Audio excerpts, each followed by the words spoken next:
ಏನೋ ಮಾಡ್ತಾ ಇದ್ದಾರೆ, ಏನೋ ಮಾಡ್ತಾರೆ ಅಂತ ಕಾಯ್ತಾ ಇರೋ ಒಂದು ಕಾಂಬಿನೇಷನ್ ಇರೋ ನಿರ್ದೇಶಕರು ಮತ್ತು ನಟರು ಆ ಸಾಲಿನಲ್ಲಿ ಕಾಣೋರು ಒಂದು ಇಬ್ಬರಿದ್ದಾರೆ. ಅಂದರೆ ಕಾಲೇಜ್ ಕುಮಾರ ಅನ್ನೋ ಒಂದು ಸಿನಿಮಾ ಕೊಟ್ಟವರು ನಮ್ಮ ಜೊತೆ ಇದ್ದಾರೆ. ಹರಿ ಸಂತೋಷ್ ಮತ್ತು ವಿಕ್ಕಿ ವರುಣ್ ಅವರು. ಬನ್ನಿ ಏನು ಮಾಡ್ತಾ ಇದ್ದಾರೆ ಅಂತ ಕೇಳೋಣ. ಸರ್ ನಮಸ್ಕಾರ. ಹೇಗಿದ್ದೀರಾ ಸರ್? ಚೆನ್ನಾಗಿದ್ದೀನಿ ಸರ್. ಏನು ಮಾಡ್ತಿದ್ದೀರಾ ಸರ್ ಇವಾಗ?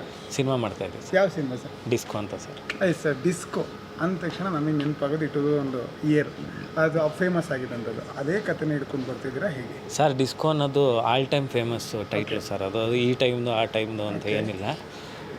ಅಂದರೆ ಈ ಕತೆ ನಡೆಯೋದು ಆ ಕ್ಯಾರೆಕ್ಟ್ರಿಗೆ ಆ ಜಾಗದಲ್ಲಿ ಆ ಪಾತ್ರಕ್ಕೆ ಡಿಸ್ಕೋ ಅಂತ ಕರಿತಾ ಇರ್ತಾರೆ.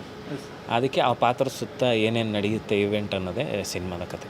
ಸರ್ ಹರಿ ಸರ್, ಈ ಡಿಸ್ಕೋ ಅಂದ ತಕ್ಷಣ ನಿರ್ದೇಶಕರಿಗೆ ಅದೊಂದು ವಿಚಿತ್ರವಾದಂಥ ವಿಚಾರ. ಯಾಕೆಂದರೆ ಅದನ್ನು ತೆರೆ ಮೇಲೆ ತಗೊಂಡು ಬರಲೇಬೇಕು. ಇವ್ರನ್ನ ಯಾಕೆ ತಗೊಂಡ್ರಿ ಸರ್? ಅದೇ ಡಿಸ್ಕೋ ಅನ್ನೋದು ಪಾತ್ರದ ಹೆಸರು. ಮೇ ಬಿ ಯಾರು ಮಾಡಿದರೂ ಆ ಪಾತ್ರಕ್ಕೆ ಡಿಸ್ಕೋ ಅಂತಲೇ. ಈ ಕಥೆಯಲ್ಲಿ ಇರೋವಂಥ ಪಾತ್ರ ಆ ಟೈಟ್ಲನ್ನು ಕೇಳ್ತಾ ಇದೆ. ಆಮೇಲೆ ಇದಕ್ಕೆ ಇವ್ರನ್ನೇ ತಗೊಂಡ್ವಿ ಅಂತಲ್ಲ, ಫಸ್ಟ್ ಇವ್ರು ಬಂದು ಆಮೇಲೆ ಕತೆ ಬಂದಿದ್ದು. ಹಾಗಾಗಿ ಆಮೇಲೆ ನಾವು ಜೊತೆಗೆ ಮಾಡಬೇಕು ಅಂತ ಸುಮಾರು ವರ್ಷದಿಂದ ಪ್ಲ್ಯಾನ್ ಮಾಡ್ತಿದ್ವಿ. ಒಂದು ಅದ್ಭುತವಾಗಿರೋದು ಏನಾದರೂ ಕಂಟೆಂಟ್ ಸಿಕ್ಕಿ, ಈಗ ನಾವು ಫ್ರೆಂಡ್ಸ್ ಅಂತ ಮಾತ್ರಕ್ಕೆ ಪ್ರತಿ ವರ್ಷ ಸಿನಿಮಾ ಮಾಡೋಕ್ಕಾಗಲ್ಲ. ನಾವು ಮಾಡಿದ್ಮೇಲೆ ಕಾಲೇಜ್ ಕುಮಾರನ ಮೀರಿದ್ದು ಏನಾದರೂ ನಾವು ಕೊಡಬೇಕು.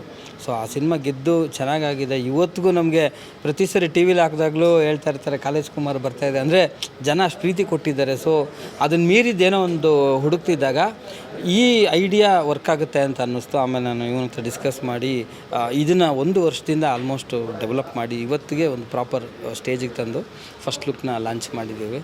ಸೊ ಡಿಸ್ಕೋ ಅಂತ ಯಾರಿಗಾರು ಹೇಳಿದ ತಕ್ಷಣ ಫಸ್ಟ್ ರಿಯಾಕ್ಷನ್ ಹೆಂಗಿರುತ್ತೆ ಅಂದರೆ ಚೆನ್ನಾಗಿದೆ, ಅಂದರೆ it's A positive word. Music ಅನ್ನೋದು ಈ ಕಥೆಯಲ್ಲೇ ಇದೆ. ಸೊ ಹಾಗಾಗಿ ಅದು ಸೂಕ್ತ ಅಂತ ನಾವು ಇಟ್ಟಿದ್ದೀವಿ. ಆಮೇಲೆ ಅದೇ ಇವತ್ತು ನಾವು ತುಂಬ ವಿಷಯ ಪೋಸ್ಟಲ್ಲೇ ಹೇಳಿದ್ದೀವಿ. ಇದು ಯಾವ ಕಾಲಘಟ್ಟದಲ್ಲಿರ್ಬೋದು, ಏನಿರ್ಬೋದು, ಅವ್ನ ಕ್ಯಾರೆಕ್ಟರ್ ಹೆಂಗಿರುತ್ತೆ, ಅವ್ನ ಶೂಸ್ಗೆ ಲೇಸ್ ಹಾಕಿಲ್ಲ, ಯಾಕೆ ಹಾಕಿಲ್ಲ, ಆಮೇಲೆ ಅವ್ನು ವಾಕ್ಮ್ಯಾನ್ ಇಟ್ಕೊಂಡಿದ್ದಾನೆ, ಯಾವ ಕಾಲಘಟ್ಟದ್ದು, ಅವ್ನ ರಿಯಾಕ್ಷನಲ್ಲಿ ಏನು, ಅವ್ನ ಕ್ಯಾರೆಕ್ಟರ್ ಏನು ಹೇಳ್ತಾ ಇದ್ದಾನೆ ಅಂತ ತುಂಬ ವಿಷಯ ಅಲ್ಲೇ ಹೇಳಿದ್ದೀವಿ. ಸೊ ಇವತ್ತು ಸ್ವಲ್ಪ ಇದೆಲ್ಲ ನೋಡ್ತಾರೆ. ಅಂದರೆ ನಾವು ಸುಮ್ಮನೆ ನಿಂತು ಫೋಟೋ ತೆಗೆದು ಅವ್ನು ಕಟ್ಔಟ್ ಆ ಥರ ಅಲ್ಲದೆ ಪಾತ್ರನ ಹೇಳೋವಂಥ ಪ್ರಯತ್ನ ಇದರಲ್ಲೇ ಮಾಡಿದ್ದೀವಿ. ಅಂದರೆ ನಾನು ಡಿಸ್ಕೋ ಈಗ ಈ ಪೋಸ್ಟರ್ ಬಿಡ್ತಾ ಇದ್ದೀವಲ್ಲ, ಇಷ್ಟಕ್ಕೆ ಇಷ್ಟು ಇನ್ಫಾರ್ಮೇಷನ್ನು ಅಲ್ಲೇ ಕೊಟ್ಟಿದ್ದೀವಿ. ಇನ್ನು ಮುಂದಕ್ಕೆ ಪೂಜೆ ಆಗುತ್ತೆ, ಶೂಟಿಂಗ್ ಮಾಡ್ತೀವಿ, ಅಲ್ಲೇನೋ ಒಂದಷ್ಟು ನಡೆಯುತ್ತೆ. ಹಾಗೆ ಒಂದು ಸ್ಟೆಪ್ ಬೈ ಸ್ಟೆಪ್ ಎಲ್ಲದನ್ನು ನಾವು ಶೇರ್ ಮಾಡ್ಕೊಬೋದು ಅಂತ. ಸರ್, ನೀವು ವೇದಿಕೆ ಮೇಲೆ ಮಾತಾಡುವಾಗ ಒಂದು ಮಾತಾಡಿದ್ರಿ, ನನ್ನ ರಿಯಲ್ ಸ್ಟೋರಿನ ರೀಲ್ ಮಾಡ್ತಾ ಇದ್ದೀನಿ ಅನ್ನೋ ಒಂದು ಕಾನ್ಸೆಪ್ಟಲ್ಲಿ.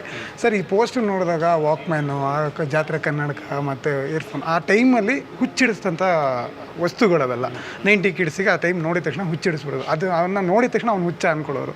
ಯಾಕೆ ಸರ್ ಈ ಥರ ಪಾತ್ರಕ್ಕೆ ಈ ಕಥೆನ ತಗೊಂಡು? ಸರ್ ಆ್ಯಕ್ಚುಲಿ ಆ ಥರ ಹಾಕೊಂಡು ಓಡಾಡ್ತಾ ಇದ್ದವ್ರು ಯಾರೂ ಹುಚ್ಚಿರಲ್ಲ. ಅವರು ಒಂದು ಅಪ್ಡೇಟ್ ಆಗಿದ್ದವರು, ನೆಕ್ಸ್ಟು ಮೊಬೈಲ್ ಫೋನ್ ಬರುತ್ತೆ, ಅದನ್ನು ಹೆಂಗೆ ಯೂಸ್ ಮಾಡಬೇಕು ಪೇಜರಿಂದ ಅಂತ ಒಂದು ಅಪ್ಡೇಟ್ ಆಗೋ ಟೈಮಲ್ಲಿ ಒಂದಷ್ಟು ಜನ ಅಪ್ಡೇಟ್ ಆಗೋಕ್ಕೆ ಶುರು ಆದ್ರಲ್ಲ, ಆ ಥರದ್ದೊಂದು ಪಾತ್ರ ಇದು. ಆ ಪಾತ್ರನ ನಾವು ಸಿನಿಮಾದಲ್ಲಿ ತಂದಿದ್ದೀವಿ. ನನ್ನ ಲೈಫಲ್ಲಿ ಆ ಥರ ಪಾತ್ರಗಳು ತುಂಬ ನೋಡಿದ್ದೆ.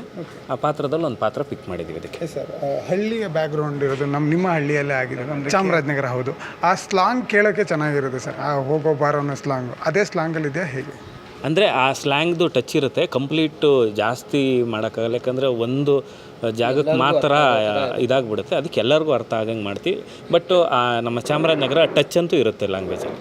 ಓಕೆ ಸರ್, ಪೋಸ್ಟರ್ ನೋಡುವಾಗ ಹಳ್ಳಿಯಿಂದ ದಿಲ್ಲಿ ಅಂದರೆ ಬೆಂಗಳೂರಿಗೆ ಬರೋ ಕ್ಯಾರೆಕ್ಟರ್ ಥರ ಕಾಣಿಸ್ತಿದೆ. ಅಪ್ಡೇಟ್ ನಾಟಿ ಬಾಯ್ ಥರ ಕಾಣಿಸ್ತಾ ಇದ್ದಾರೆ. ಆ ಹಳ್ಳಿ ಬ್ಯಾಕ್ಗ್ರೌಂಡೆಲ್ಲ ನೋಡಿದಾಗ ಇದೇ ಥರ ಸೆಟ್ ಹಾಕಿದ್ದೀರಾ ಶೂಟಿಂಗಿಗೆ ಹೇಗೆ?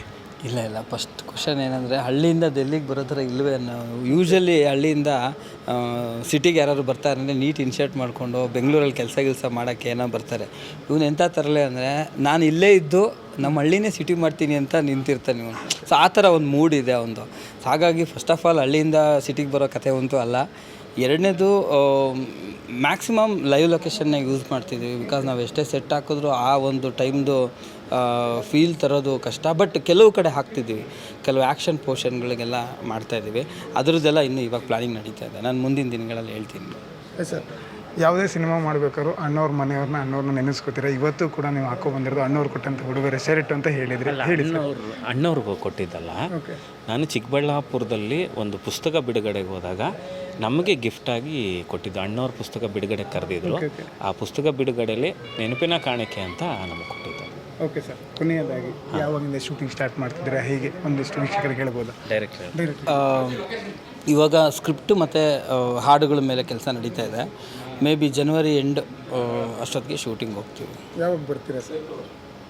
25ರಲ್ಲೇ ಬರ್ತೀವಿ, ಹಾಕಿದ್ದೀವಿ. ಥ್ಯಾಂಕ್ ಯು, ಒಳ್ಳೆಯದಾಗಲಿ, ಶೂಟಿಂಗ್ ಎಲ್ಲ ಚೆನ್ನಾಗಾಗಲಿ ಸರ್. Okay, thank you. ವೀಕ್ಷಕರೇ, ಇದಿಷ್ಟು ಇವತ್ತಿನ ವಿಶೇಷ. ಇನ್ನಷ್ಟು ವಿಶೇಷ ಸುದ್ದಿಗಳನ್ನು ಸೌತ್ ಟಾಕೀಸ್ ಮುಖಾಂತರ ನಿಮಗೆ ತೊಗೊಂಡು ಬರ್ತೀನಿ. ನನ್ನ ಜೊತೆ ನನ್ನ ವಿಡಿಯೋ ಜರ್ನಲಿಸ್ಟ್ ನಾಗೇಶ್ ಚನ್ನನ್ ಅವರು, ನಾನು ನಿಮ್ಮ ಸಂದೀಪ್ ಶನಿವಾರ್ಸ್ ಅಂತ, ಬೆಂಗಳೂರು.